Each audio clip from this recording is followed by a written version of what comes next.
जैसा आप सभी जानते हैं कि हमने आर्थराइटिस के ऊपर एक पूरी सीरीज शुरू की है और आज का ये वीडियो चौथा वीडियो है। पहला वीडियो जनरल आर्थराइटिस के ऊपर था, दूसरा वीडियो ठंडी के अंदर आपके जोड़ों का दर्द क्यों बढ़ता है इसके ऊपर था और तीसरा वीडियो ऑस्टियोआर्थराइटिस पर बेस्ड था कि आपके क्या साइन एंड सिम्टम होते हैं, कौन से जोड़ इन्वॉल्व होते हैं, कौन से फैक्टर एग्रीवेट करते हैं। देखिए मेरे सामने 1, 2, 3 तीनों के आपको थंबनेल दिखाए हैं। इनके नीचे कमेंट बॉक्स और डिस्क्रिप्शन के अंदर मैं डिटेल डाल रहा हूँ, लिंक पर जाकर के आप पहले के वीडियो भी देख सकते हैं। और अगर अभी तक आपने चैनल को सब्सक्राइब नहीं किया है तो चैनल सब्सक्राइब कर लें, जिससे आने वाले वीडियोस का नोटिफिकेशन आपको मिले और आप अपनी नॉलेज को अपग्रेड करके संधिवात को अच्छे से ट्रीट कर पाएं और सर्जरी से बच पाएं। मेन चीज वो है।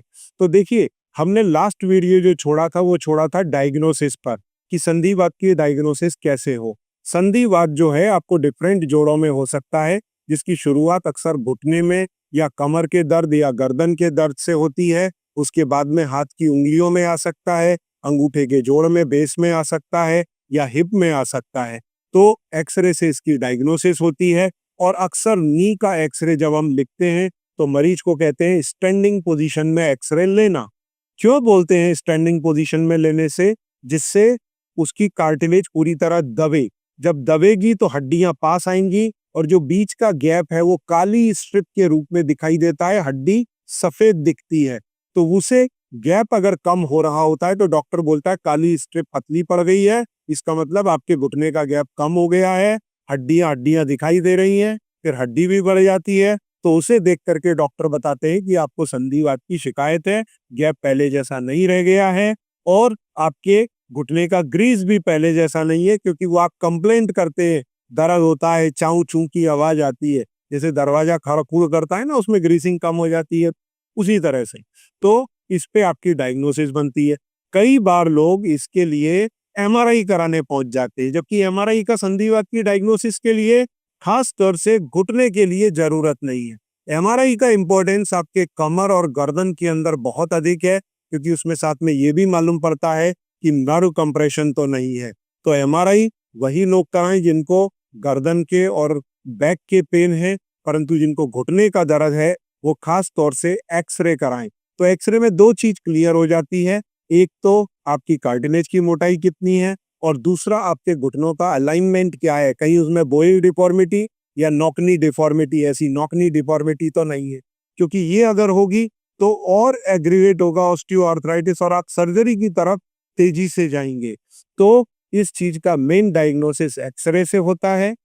फिर एमआरआई सर्वाइकल और लंबर स्पॉन्डिलोसिस में लगती है, जिनका जिक्र मैं अलग वीडियो में करूंगा। अभी मैं खास तौर से चर्चा करूंगा घुटने के ट्रीटमेंट का, घुटने की आर्थराइटिस का।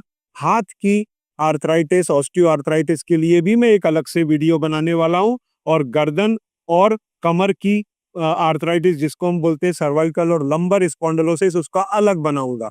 तो इस वीडियो में अब हम आगे चर्चा करेंगे कि घुटने की आर्थराइटिस, ऑस्टियोआर्थराइटिस का इलाज कैसे करें। इसके देखिए 4 स्टेजेस होते हैं। स्टेजेस किस बेस पे निकाले जाते हैं? आपके एक्सरे की पोजीशन के बेस पे। अगर मान लीजिए घुटनों के बीच का गैप बहुत ही मार्जिनली कम हुआ या नहीं भी हुआ है कम, पर मरीज शिकायत कर रहा है घुटने में दर्द है, महिला की उम्र 45 से 50 साल के बीच है, पुरुष की उम्र 55 से 60 साल के बीच है, या फिर लंबे समय तक खड़े होकर के वो काम करते हैं, वजन ज्यादा है, तो वो हिसाब से डॉक्टर को आइडिया लग जाता है कि जो घुटने में दर्द हो रहा है वो संधिवात के कारण है। और फिर एक्सरे देखा जाता है तो उसमें इनिशियल चेंजेस आने शुरू होते हैं। उसके बेस पे बोला जाता है कि स्टेज 1 है या अर्ली ऑस्टियोआर्थराइटिस है। फिर जब स्टेज 2 में आप पहुंचते हैं तो घुटने की जो दोनों बोन्स हैं, मतलब कार्टिलेज थोड़ी घिस जाती है, गैप मामूली सा कम हो जाता है। सामने देखिए आपको एक्सरे में दिखाया गया है, ये है स्टेज 2। तो इसका ट्रीटमेंट थोड़ा अलग तरह से किया जाता है। फिर आती है स्टेज 3, जिसके अंदर एक साइड की कार्टिलेज अंदर या बाहर की साइड की कार्टिलेज बहुत घस जाती है।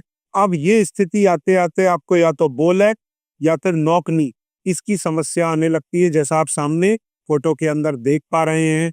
तो ये 3rd स्टेज है। और फिर आती है 4थी स्टेज, जिसके अंदर पूरा जॉइंट खराब हो जाता है और उसमें तो आपको सर्जरी ही करानी पड़ती है। तो फर्स्ट सेकंड इनमें दवाइयों से काम चल जाएगा, थर्ड में भी दवाई और ऑल्टरनेट जो दूसरे तरीके हैं, सपोर्ट सिस्टम है, उससे काम चल जाएगा, पर फोर्थ में तो आपको सर्जरी ही करानी पड़ेगी। तो आज इस वीडियो में हम डिस्कस करेंगे, अगर इसको आपको स्टेज 1 ऑस्टियोआर्थराइटिस है, मतलब दर्द घुटने का शुरू ही हुआ है, तो क्या करें। तो इसके अंदर आप 5 प्रोटोकॉल फॉलो करें।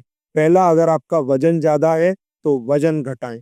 दूसरा प्रोटोकॉल क्या होता है, अलाइनमेंट अगर गड़बड़ है, बोनी है, नॉकनी है, तो उसको करेक्ट करें।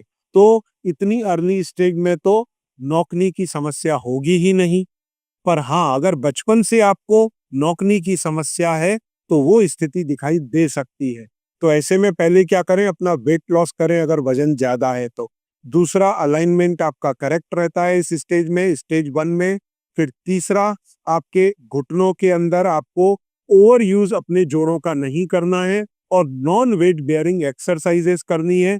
तो एक्सरसाइज की मेरी एक अलग वीडियो है। नेक्स्ट वीडियो अगर पॉसिबल हुआ तो या तो मैं एक्सरसाइज का बनाऊंगा, या पहले हम ट्रीटमेंट पार्ट को कवर करेंगे और साथ में आपको एक्सरसाइजेस बताएंगे। और उसके बाद में चौथा, आपको करना है लाइफ स्टाइल चेंजेस, जिसमें अननेसेसरी आप ज्यादा वॉक ना करें वेट घटाने के लिए, डाइटरी प्रोग्राम ज्वाइन करें। दूसरा, पालती मार के ना बैठें, जमीन पे ना बैठें, देसी टॉयलेट यूज ना करें, कमोड यूज करें, अनवांटेड सीढ़ियां ना चढ़ें, लिफ्ट यूज करें। और सबसे आखिरी, अगर फिर भी दर्द है तो हल्का गर्म सिकाई करें। इसके साथ में दवाइयां क्या लें, अक्सर डॉक्टर्स आपको दर्द निवारक दवाइयां देते हैं, पैरासीटामोल या ऐसे एसिटामिनोफेन या फिर न्यूकॉक्सिया, इस तरह की दवाइयां दर्द निवारक गोलियां लिखते हैं, पर उनका लंबे समय तक इस्तेमाल करने से हो सकता है कि आपके लिवर किडनी पर असर आए। तो इन दर्द निवारक गोलियों का लिमिटेड इस्तेमाल करें। उसकी जगह मैं अक्सर आपको क्या बोलता हूँ कि आप जॉइंट प्रेस जैसा सप्लीमेंट लें, जिसके अंदर काफी सारे इंग्रेडिएंट है, जैसे ग्लूकोजामीन है, कोलेजन है, और उसके साथ में करक्यूमिन है, रोजेप एक्सट्रैक्ट है जो आपकी दर्द सूजन कम करता है, और सबसे इंपॉर्टेंट उसमें इंग्रेडिएंट है स्पिनेशिया ओलेरेसिया, जो सीडीआरआई का रिसर्च प्रोडक्ट है, जिससे आपके घुटने की कार्टिलेज रिपेयर होती है। तो जो घुटने की कार्टिलेज की मोटाई घट रही है, वो मोटाई घटना रुक जाएगी, और ये लॉन्ग रन के अंदर आपके एक्सरेज में दिखाई भी देती है। देखिए, इस पेशेंट ने लगातार 1 साल तक जॉइंट फ्रेश का इस्तेमाल किया, इसके घुटने की कार्टिलेज में इंप्रूवमेंट क्लियर देखा जा सकता है।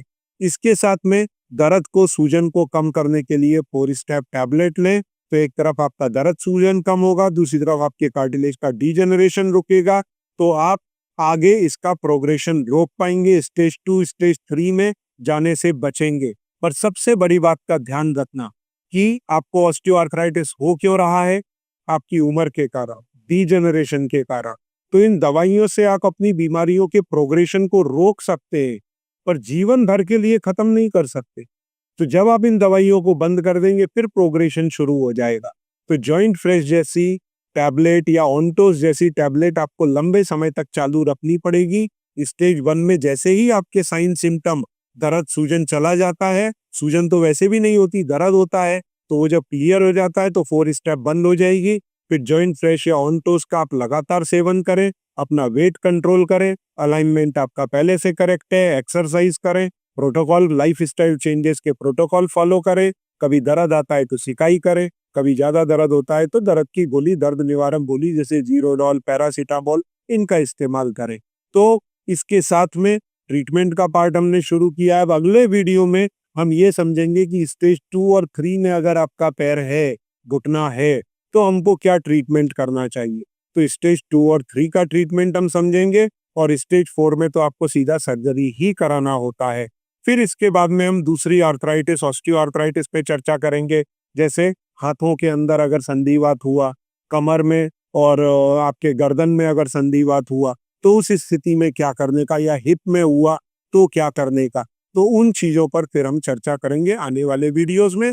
फिर साथ में जो दूसरी आर्थराइटिस है, rheumatoid arthritis, ankylosing spondylitis, psoriatic arthritis, lupus, gouty arthritis, उन सब की चर्चा भी हम आगे करेंगे। फाइब्रोमाइल्जिया या फिर रिएक्टिव आर्थराइटिस, इन सब की भी हम चर्चा करेंगे। तो अभी तक इस वीडियो को देखने के लिए बहुत बहुत धन्यवाद, और अब तक अगर आपने देखा है, अपने मित्रों के साथ शेयर करें और चैनल को सब्सक्राइब जरूर कर दें। फिर भी आपको अगर किसी सपोर्ट की जरूरत है तो सामने दिए गए नंबर पर संपर्क करें। मेरी टीम आपकी मदद करेगी जिससे आप अपनी सर्जरी को अवॉइड कर पाएं। Thank you very much.